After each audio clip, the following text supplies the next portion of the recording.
Radians தலைமையகத்தின் அந்த தனி அறை நள்ளிரவு 1 மணியை தாண்டியும் ஒருவிதமான பதற்றத்துடனேயே இருந்தது.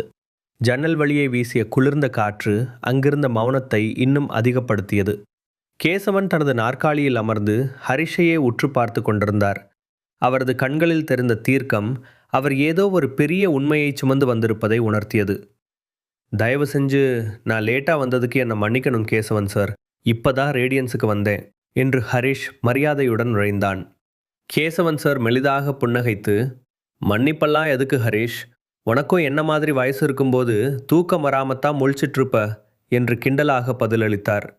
ஓ, அப்போ எனக்காக காத்துட்ருக்கீங்கன்னு நான் தப்பா நினச்சிட்டேன் போல என்று ஹரிஷும் பதிலுக்கு கேலி செய்தான்.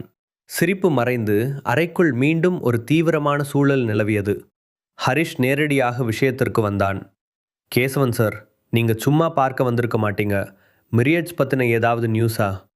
கேசவன் சார் மேஜை மீது ஒரு சிறிய மெமெட்டல் பாக்ஸை வைத்தார். ஹரிஷ், நம்ம சுப்ரீம் கமாண்டர் விக்டர் உனக்காக ஒரு ரகசிய மெமரி சிப் அனுப்பியிருக்கார். இது கௌஷிக் ராம்குமாருக்கு வந்திருக்க வேண்டியது. ஆனால் அவர் இங்கே இல்லாததால் இதை கையாள வேண்டிய பொறுப்பு உனக்குத்தான். ஹரிஷ் அந்த சிப்பை கையில் எடுத்தான். விக்டர் ஏன் லெட்டர் எழுதாமல் ஃபோனில் சொல்லாமல் இவ்வளவு ரகசியமாக இதை அனுப்பணும்? கேசவன் சார் ஹரிஷை ஆழமாக பார்த்து சொன்னார். ஏன்னா உன்னோட ஒவ்வொரு ஃபோன் காலும் மெசேஜும் கண்காணிக்கப்படுது ஹரிஷ்.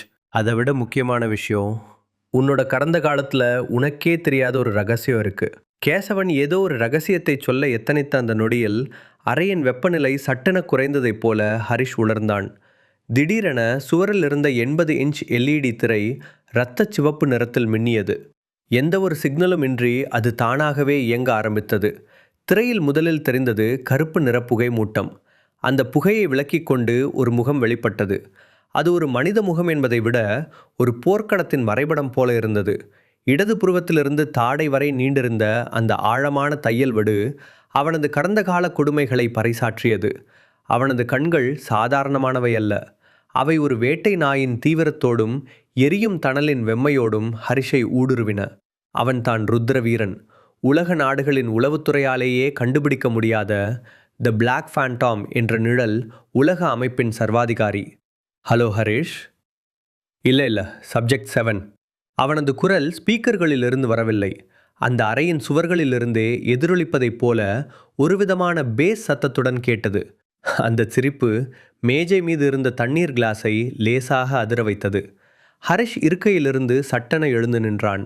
அவனது இதயம் வழக்கத்தை விட வேகமாக துடித்தது. யார் நீ? சப்ஜெக்ட் 7ஆ? என்ன உளர்ற? என் பேர் ஹரிஷ் என்று ஆத்திரத்துடன் கத்தினான். ருத்ரவீரன் ஒரு ஏளனமான புன்னகையை உதிர்த்தான். உளரல ஹரிஷ், நீ மிரியாட்ஸில் ஒரு சாதாரண ஏஜெண்ட், ஒரு அனாதைன்னு அவங்க உன்னை நம்ப வச்சிருக்காங்க. ஆனால் உண்மை அது இல்லை. நீ ஒரு பயாலஜிக்கல் மிஷன். ஒரு ரகசிய லேபில் தேர்ந்தெடுக்கப்பட்ட சிறந்த வீரர்களின் டிஎன்ஏக்களை கொண்டு உருவாக்கப்பட்ட ஒரு ஜெனட்டிக் போர் வீரன் நீ. உன்னோட 7வது வேர்ஷன் தான் இப்போ நீ வாழ்ந்துட்டுருக்கிற இந்த வாழ்க்கை. ஹரிஷின் காதுகளில் அந்த வார்த்தைகள் இடியாக இறங்கின. தான் ஒரு மனிதனே இல்லையா? ஒரு பரிசோதனை கூடத்தின் தயாரிப்பா? அவனது கையில் இருந்த அந்த சிறிய மெமரி சிப் இப்போது கணக்க ஆரம்பித்தது. அந்த மெமரி சிப்பில் உன்னோட ஒரிஜினல் டிஎன்ஏ சீக்வன்ஸ் இருக்குது ஹரிஷ். உன்னை எப்படி இயக்கணும், எப்படி அழிக்கணுங்கிற கில் கோட் அதில் தான் இருக்குது. அதை இப்போவே என்கிட்ட ஒப்படைக்கணும். அதை விட்டுட்டு ரேடியன்ஸ் கூட சேர்ந்து நீ ஹீரோவாக மாற நினச்சா விளைவு மோசமாக இருக்கும். இப்போது ஹரிஷுக்கு சிறிது சந்தேகம் கிளம்பியது. யாரோ ரேடியன்ஸ் அமைப்பை குறிவைத்து அதனை கலைக்க திட்டமிடுகிறார்கள் என்பதை உணர்ந்து கொண்டாள். பிறகு தனது முகத்தில் எந்த ஒரு ரியாக்ஷனும் இல்லாமல் அவன் பேசுவதை அமைதியாக கேட்டுக்கொண்டிருந்தான். ருத்ரவீரன் இப்போது கேசவன் சாரை பார்த்து தனது பார்வையை திருப்பினான். அவனது உதடுகளில் ஒரு வஞ்சகச் சிரிப்பு அரும்பியது. ஹரிஷ், உனக்கு இன்னும் ஒரு விஷயம் தெரியாது. உன் பக்கத்தில் உட்கார்ந்துட்டு இருக்கிற அந்த கேசவன் சார் உன்னை காப்பாற்ற வந்தவர் இல்லைன்னு நீ நினைக்கலாம். ஆனால் உண்மை அதுக்கும் மேலானது. அவர் ஒரு ஸ்லீப்பர் செல்லால் இப்போ கண்காணிக்கப்பட்டுட்டு இருக்கார். நீங்கள் 2 பேரும் இந்த ரூமில் தனியாக இருக்கீங்கன்னு நினப்பா? இல்லை ஹரிஷ், இப்போ இந்த நிமிஷம் உன்னோட ஒவ்வொரு அசைவையும் ஒரு துப்பாக்கி முனை குறிவச்சிட்ருக்கு. திரையில் ருத்ரவீரன் ஒரு பட்டனை அழுத்த ஹரிஷின் அறைக்கு வெளியே இருக்கும் வராண்டாவின் சிசிடிவி காட்சிகள் ஓடின. அங்கே ஒரு கருப்பு நிற உருவம் சுவரோடு சுவராக மறைந்து நின்று அறையின் கதவை நோக்கி தனது அதிநவீன சைலன்சர் துப்பாக்கியை நீட்டியிருந்தது. அந்த உருவம் யாருன்னு தெரியுமா?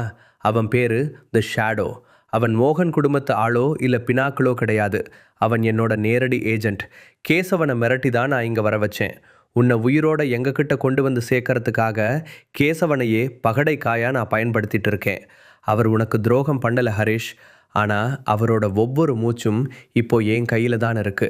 அவர் உனக்கு நண்பனாக இருக்க ஆசைப்படலாம். ஆனால் விதி அவரை உன்னோட மரணத்தின் தூதுவனாக மாற்றிடுச்சு. திரை அணைந்தது. ஹரிஷுக்கு முதுகு தண்டில் ஒரு குளிர்ச்சி பரவியது. அவன் மெதுவாக திரும்பி கேசவன் சாரை பார்த்தான். கேசவனின் கண்கள் கலங்கியிருந்தன.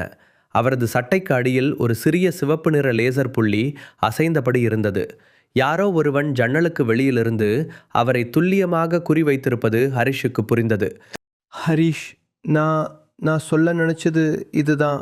என்னை மன்னிச்சிடு என்று கேசவன் தழுதழுத்த குரலில் சொன்னார்.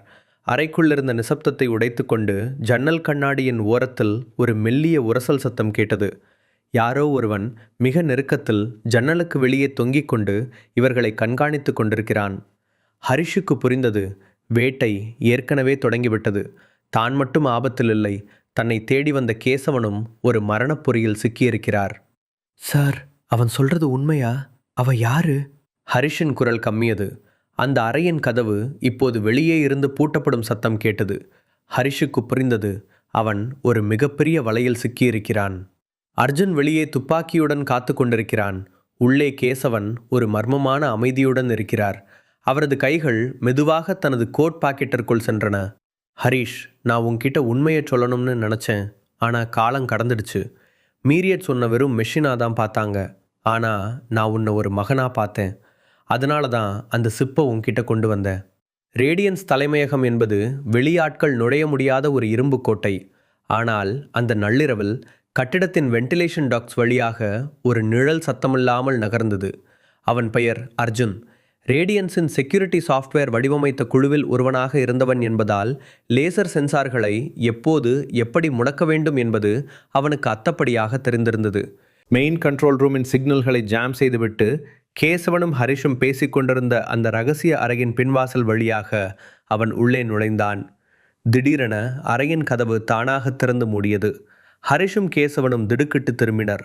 அங்கே கையில் ஒரு அதிநவீன எலக்ட்ரோ மேக்னெட்டிக் பல்ஸ்கன் உடன் அர்ஜுன் நின்று கொண்டிருந்தான். அவனது கண்கள் எப்போதும் இல்லாத ஒரு வஞ்சகத்தோடு மின்னின. அர்ஜுன், நீ எப்படி இங்கே வந்த?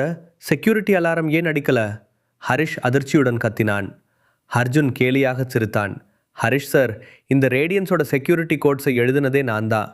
என் வீட்டுக்குள்ளே வரதுக்கு எனக்கு எதுக்கு அலாரம்?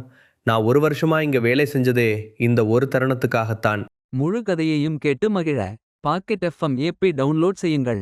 லிங்க் டிஸ்கிரிப்ஷனில் கொடுக்கப்பட்டுள்ளது.